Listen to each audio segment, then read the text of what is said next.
భరద్వాజ గారు అఖండ తాండవం full song release అయింది. అవును, విన్నారు, చూశారు. ఏంటి పరిస్థితి? అంటే పాన్ ఇండియా ఈవెంట్ ఒకటి చేశారు ఈ సందర్భంగా. బాంబేలో రిలీజ్ చేశారు పాటని. అవును, రిలీజ్ చేయటం ద్వారా పాన్ ఇండియా ప్రెజెన్స్ని ఒక్కసారి ప్రపంచానికి చాటి చెప్పారు. ఈ చాటి చెప్పిన పద్ధతి అంటే ఇప్పటి వరకు తెలుగు ప్రాంతాలకు పరిమితమైనటువంటి బాలయ్య మానియా అనేది దేశవ్యాప్తం చేయటం కోసం ఈ ప్రయత్నాలు మొదలైనాయి. ఈ ప్రయత్నాల్లో భాగంగానే నిజానికి వారణాసిలో కూడా ఒక ఈవెంట్ అనేటువంటి మాట వింటూ వచ్చాం మనం. ఉందిగా నెక్స్ట్ అదే ఒక గ్రాండ్ ఈవెంట్ ఏదో అక్కడ ప్లాన్ చేస్తున్నారు. దానికంటే ముందే పాన్ ఇండియా ప్రజెన్స్ కోసం ఈ బాంబే ఈవెంట్ని ఆర్గనైజ్ చేశారు. ఇప్పుడు ఈ పాట కళ్యాణ్ చక్రవర్తి రాశారు. తమన్ తన పద్ధతిలో తను తాండవం పాట ట్యూన్ చేసుకుంటూ వెళ్ళాడు. ఇది సినిమాలో రకరకాల ఏరియాల్లో వచ్చే పాటలాగా కనిపిస్తోంది. థీమ్ మ్యూజిక్ లాగా ఉంది. థీమ్ మ్యూజిక్, ఇది థీమ్ సాంగే, థీమ్ సాంగ్ అనే అనుకోవాలి. అంటే ఆల్రెడీ కొన్ని విజువల్స్ కూడా పోస్ట్ అయినాయి రిలీజ్ అయినటువంటి పాటలు. అవును, ఆ రిలీజ్ అయినటువంటి ఈవెంట్ ఆ సాంగ్లో కనిపించిన విజువల్స్ చూస్తే రకరకాల ప్రదేశాల్లో వాళ్ళు భక్తుల్ని ఇబ్బంది పెడుతున్నటువంటి క్షుద్రుల్ని నిర్జించేటువంటి ఒక శివుడి అవతారంగా ఆయన కనిపించబోతున్నాడు అనేది మనకు అర్థమైంది. అంటే రకరకాల పొజిషన్స్లో ఉన్నారు వాళ్ళు. ఆ రకరకాల పొజిషన్స్, అలాగే ఆయన క్లోజప్ ఒకటి వెనక్కి వస్తూ ఒక స్నాప్ ఉంది. దానిలో ఆ త్రిశూలానికి ఒక శరీరం ఉంటుంది. ఇలాంటివి ఒళ్ళు గగురు పొడిచే సన్నివేశాలు కొన్ని కనిపించినాయి. ఇవన్నీ బోయపాటి మార్క్ షాట్స్. అంటే తాండవం అంటే ఆయన విజువల్గా చెలరేగిపోతాడు అనటానికంటే స్క్రీన్ మీద అది చూస్తున్నంతసేపు థియేటర్లో ఉన్నటువంటి ఆడియన్స్ పూర్తిగా ఆ సన్నివేశంలో ఇన్వాల్వ్ అయిపోవాలి. ఆ రేంజ్కి తీసుకెళ్తాడు. ఆ రేంజ్ అందుకునేటువంటి స్ట్రేచరు, ఇమేజు, ఆ బరువు మోసేటువంటి సమర్థత ఉన్నటువంటి నాయకుడు దొరికితే అది నెక్స్ట్ లెవెల్కి వెళ్ళిపోతుంది. అది బాలకృష్ణ వల్లే అవుతుంది అనేది ఆల్రెడీ ప్రూవ్డ్. సో ఇది బాగా ఇంపాక్ట్ క్రియేట్ చేసేటువంటి పాట. ఇది సినిమాలో రకరకాల సందర్భాల్లో వస్తుంది.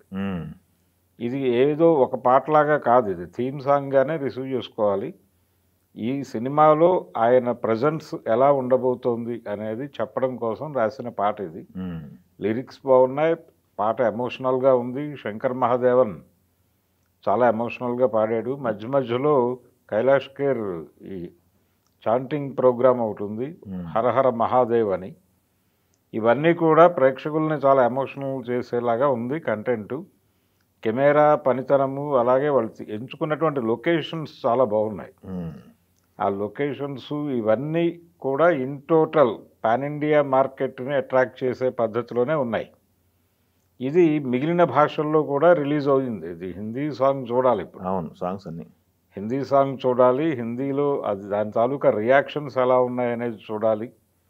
ఇక్కడ నుంచి అఫీషియల్గా అన్ని లాంగ్వేజెస్లోనూ ప్రమోషన్ మొదలైనట్టుగా అనుకోవాలి.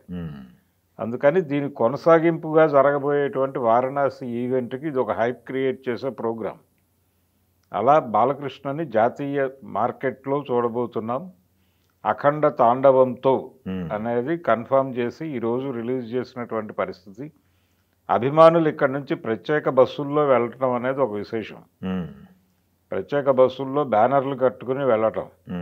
నిజానికి బాలకృష్ణ గారిని హిందీ మార్కెట్లో ప్రవేశపెట్టాలి అనేటువంటి ఆలోచన ఎన్టీ రామారావు గారే చేశారు. ఆయన సాధ్యం కాలేదు ఆయనకి. అంటే ఆయన ఉమ్మడి కుటుంబం సినిమాని హిందీలో తీయాలని అనుకున్నాడు.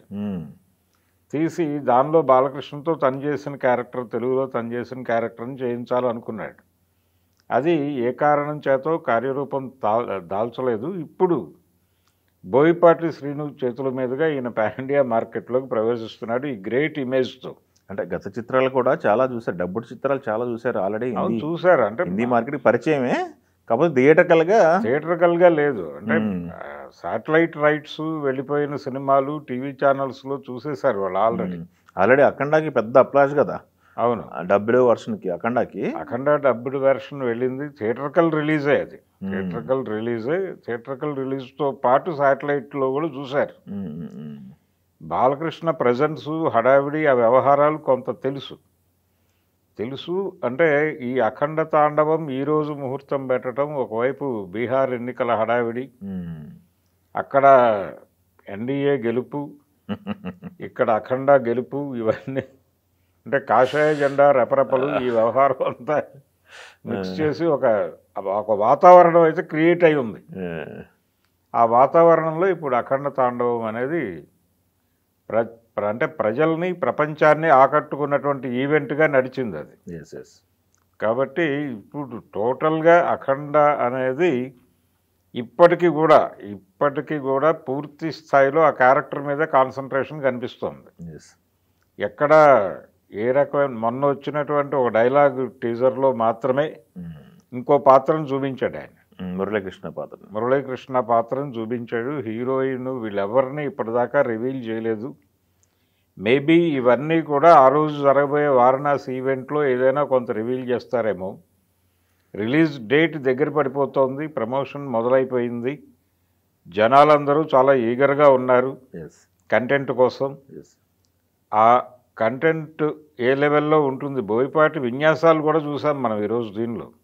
ఆ షూటింగ్లో ఆయన పడేటువంటి తపన, అలాగే ఒక ఆలయం మీద అలా నిలబడి ఉన్నాడు ఆయన, ఒక చిన్న దీని మీద, ఒక మండపం లాంటి ఒక ఆకారం మీద ఆయన నిలబడి అది పట్టుకొని షార్ట్ పోస్చర్ చెప్తున్నాడు. ఆ పోస్చర్ అవన్నీ కూడా అంటే చాలా తపన పడి తీస్తాడు.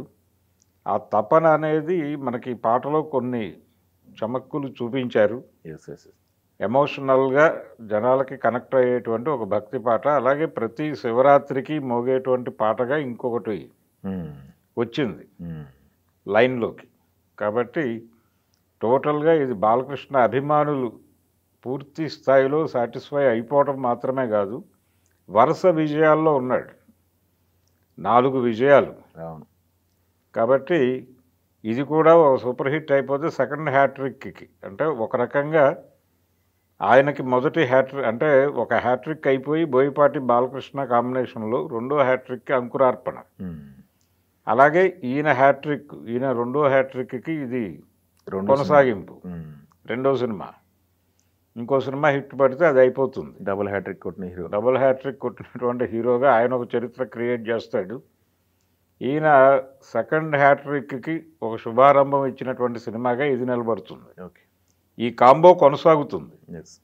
ప్రొడ్యూసర్లు కూడా చాలా ఈగర్గా ఉన్నారు, ఆడియన్స్లో హైప్ చాలా పెరిగిపోతుంది సినిమాకి సంబంధించి. డెఫినెట్గా ఇది బాక్స్ ఆఫీస్ దగ్గర మళ్ళీ కొత్త నెంబర్లు క్రియేట్ చేసే సినిమా పాన్ ఇండియా లెవెల్లో.